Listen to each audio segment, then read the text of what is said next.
If we can, I want to talk about MMA and football in that same context. Let's start with MMA. Who do you think are the greatest fighters of all time? You said you have a few favorites. Shogun, George St. Pierre, and Fedor Emelianenko. Let's talk about those fighters, and maybe others who interest you. They all had different, distinct styles. So tell me why Shogun. You've always said that he was important to you as a fighter, and naturally, he had legendary moments in Pride in 2005. His soccer kick. Yes, that's right. Well, Shogun Rua, when I was 15, 16 years old, he was the Pride champion. At that time, for me, it was the best organization in the world. The best fighters in the world competed there. Fedor, Krokop, Shogun, Wanderlei Silva, Anderson Silva. Man, they had everybody.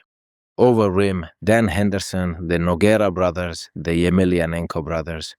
They were the best at that time for me and honestly for MMA as a whole. And right there in second place, in my opinion, shining right behind Fedor, was Shogun. And the way he fights, no matter how they took him down, he get right back up. They couldn't do a thing to him. Yeah, his wrestling was lacking, but his striking, tie clinch, punches, kicks, knees, when he landed those soccer kicks, well, he really appealed to me as a fighter. Very calm, careful, very emotionally restrained, and his fight style. His style was actually at a very high level. The way he fought, no other fighter ever did. At that time, he really impressed me. Then he crossed over to the UFC and became the UFC champion. And UFC fights and the Pride fights at that time, I didn't have a computer, internet, none of that. I remember there was this video rental place. We'd grab tapes and watch all these fights with my father. Mauricio Shogun Rua to me was like the gold standard of a fighter back then. I'd say right alongside Fedor and George St. Pierre. And by the way, when you watched the fights with your father, did you watch them for fun or analyze them too? Mostly we analyzed them. My father always loved to analyze fights. We'd sit like this and he'd say this, chokes, striking, wrestling. We were constantly analyzing. There was a fight in 2006 or 2007, I don't even remember the exact year.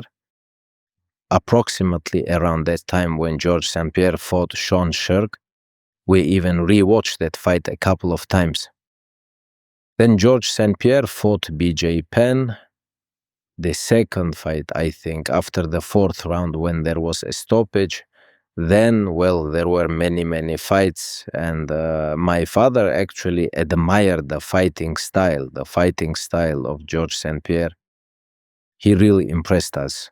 And my father always emphasized his timing of takedowns after striking, how he closed the distance. And honestly, my whole, teenage conscious years growing up, like my formative years transitioning into an adult, it was all tied to Pride in its prime. And after the UFC bought Pride and those fighters crossed over, that whole boom in 2006, 7, 8, and 9, the rise of the UFC, I remember that era so vividly. My father and I rewatched so many of those UFC fights. Well, I have to ask about Fedor. What can you say about him? He had some legendary fights. He beat Krokop, Big Nog, Mark Coleman. Yeah, and Kevin Randleman. And then he had those legendary fights with the Japanese fighters who were big stars over there. Man, I loved it. Honestly, he inspired me just by the fact that he was from Russia and he was a Sambo fighter. He was closer to our school of training, Sambo, combat Sambo. And there was this moment, back in 2004, the Dagestan Combat Sambo Championship. Can you imagine? 2004, the Dagestan Combat Sambo Championship. And Fedor showed up. He showed up. He came. to compete in the Dagestan Open Combat Sambo Championship while being the reigning Pride champion. I was 15 years old at the time. I was right there in the venue. My father actually invited him. He was sending out invitations to different schools back then. It was Stary Oskol, where he used to train. Fedor's coaches were sent an invitation. He came with his brother Alexander. They both made it to the finals back then. I just remember $5,000, $3,000, $1,000. First, second, third place. At heavyweight, they gave a car. When the two brothers arrived, they beat everyone to get to the finals. They didn't fight each other. One of them took first place, that was Fedor. Alexander took second place. I remember back then, when he was warming up, I was standing next to him while he warmed up. It was this building, a venue that fits maybe 1,500 people. And over there was this partition, like a wall, and everyone was warming up behind that wall. At that time, well, practically very few people even knew who Fedor was. But I knew Fedor. I knew who he was, that he was the Pride champion. At that time, he beat Nogueira, beat Mark Coleman, beat Randleman. This was before his championship fight against Krokop. I would come over and just sit there, watching how he warmed up, what he did. I just remember very well. I don't know, maybe Fedor will see this podcast. He had a thermos. And he was just drinking tea. And I remember he fought Ibrahim Magomedov. He was also a legendary fighter of ours, a heavyweight who fought in Pride too. He fought against him. It was either his first or second fight, and he was warming up incredibly well. I remember how he was warming up his nose and his ears. I watched him, and it was unusual for me at that time. I never warmed up my nose and ears. I just remember how Fedor was really working on his nose, his ears, his whole face. And he went, fought, came back. This was in Makhachkala, 2004. It's the same as a UFC champion now coming and fighting at the Dagestan Combat Sambo Championship. Can you imagine that? Back then, it was the best heavyweight organization in the world. He comes there and fights. So he finished a fight, goes back, and he had this big thermos with him. His team was sitting separately over there. He was drinking tea. He just fought, walked back, poured some tea, and drank it. He had something to snack on with it, maybe honey or something, I just don't remember. And I was, wow, Fedor is right here. For me, that was just such a, great source of motivation back then. It's really hard to put those emotions into words. By the way, maybe you could ask him about that on the podcast. About the thermos? No, about the tea. What was in it? Thyme, mint? What did he put in there? Well, I would love to talk to him on this podcast, but I think he rarely does interviews. I think you can reach him. I can help you. Well, if you could put in a good word for me. Yeah, of course. I think it would be interesting for people to hear him. Absolutely. Yeah. But psychologically, he's kind of like you in a way. You mean calm? Yeah. Yes, that calmness. You see the Pride era, those huge fights, those really tough matchups, and still he always stayed calm. It's his aura. Yeah. I don't know about others, but for me, that was his aura. The fact that he'd come out with such a calm, cool-headed look and knock out giants, strong fighters at that time, right? Yeah. We used to joke about his face that he kind of looks like a kindergarten teacher, And then he goes out there and knocks out absolute giants. And he was like that. Both before and after the fight, he never showed much emotion. But I think we're a little different in that regard. I think Fedor, by temperament, is calmer than I am. That's my impression. But with that cold-blooded calmness of his, I think he got to a lot of people mentally. It's like something's happening inside both of you, like something's boiling inside. So when we look at your face... Of course it's boiling. What do you think? You know what? It's one thing when it's boiling inside and you show it, but there are some who can't hide their feelings. But it's a different thing when it's boiling inside, and on the surface you stay cold, cold-blooded, calm, and you can handle all these different emotions that hit you at the same time. There are a lot of them, and they all hit differently. When you compete, what makes a fighter, an athlete at the highest level, so unique is that so many different emotions hit you at the same time. Fear, nerves, the fact that people are watching you, the thought that you might perform badly, that you might not show what you've trained for, that you might mess it up, that you might, I don't know, fall. So much enters your head, and you can put each emotion where it belongs. So, if all of that gets inside your head and turns into chaos, you won't be able to handle it emotionally, but you stay cold blooded. And you know that if you don't handle these emotions that are coming at you, if you don't handle this pressure, then it will be difficult for you to compete, because the main competition is against yourself first. You fight yourself, you beat yourself, and only then do you actually start competing with your opponent. So I think it happens to everyone, not just him or me. The big difference here is how much you can control it.